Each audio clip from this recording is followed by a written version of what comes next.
दोस्तों नमस्कार, मैं रमन शर्मा।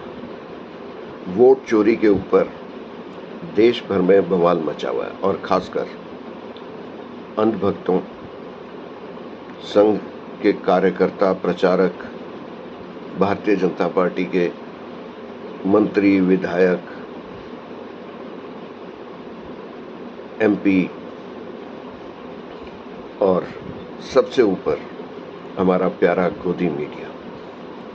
गोदी मीडिया ने एक बड़ी बढ़िया फिलॉसफी निकाली है कि रायबरेली में भी फर्जी वोट है और गांधी परिवार ने वो नहीं पकड़े। फर्जी वोट पकड़ना किसका काम है?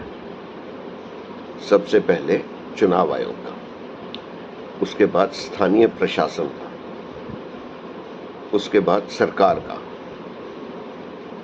उसके बाद प्रत्याशी जो वहां पे चुनाव लड़ रहे हैं उनको अगर खबर लगे, उस खबर लगने के लिए माननीय विपक्ष के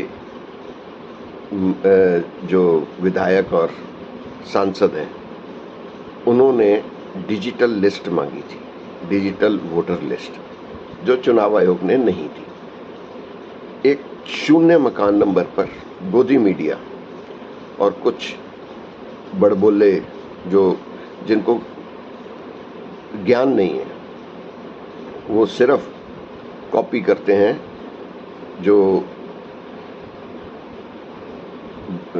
बहस होती है, जो चर्चा होती है, जिसमें से कुछ ज्ञान की बातें होती हैं, उसको लेके। मैं नाम नहीं लूँगा और उस बंदे का मेरे को नाम पता भी नहीं है, क्योंकि मैं पिछले 10 वर्षों से टीवी नहीं देख रहा हूँ। उन्होंने बताया सॉरी कि रायबरेली में शून्य मकान नंबर कई सारे हैं, तो अभी तक पकड़े क्यों नहीं? आज क्यों पकड़े हैं? आप पहले भी पकड़ सकते थे। राहुल गांधी के पकड़ने के बाद आपको ये ज्ञान हुआ कि शून्य मकान नंबर को भी पकड़ना बहुत जरूरी है। अब वो ये कह रहे हैं कि वो जो फर्जी वोट रायबरेली में है वो गांधी परिवार के प्रत्याशियों को पड़े होंगे। बहुत बढ़िया बात है, तो आप साबित कीजिए ना। यही तो राहुल गांधी कह रहे हैं, तो इसका मतलब आप जो राहुल गांधी कह रहे हैं उसी को गोदी मीडिया भी मान रहा है, अंधभक्त भी मान रहे हैं और चुनाव आयोग भी मान रहा है। तो यही कार्यक्रम पूरे देश में कीजिए, यही राहुल गांधी कह रहे हैं। और डिजिटल लिस्ट आप देने से डर क्यों रहे हैं, भाग क्यों रहे हैं? यानी चोरी आपने की है, फर्जी वोट आपने बनवाए हैं, तो इसकी सजा भी आपको मिलनी चाहिए। इतनी कुलबुलाहट क्यों है, इतना डर क्यों है? और नरेंद्र मोदी की जो सीट है वाराणसी की, वहां से भी कुछ बढ़िया आने वाला है, और वो जैसे ही बढ़िया आएगा देश भर में खलबली मचेगी।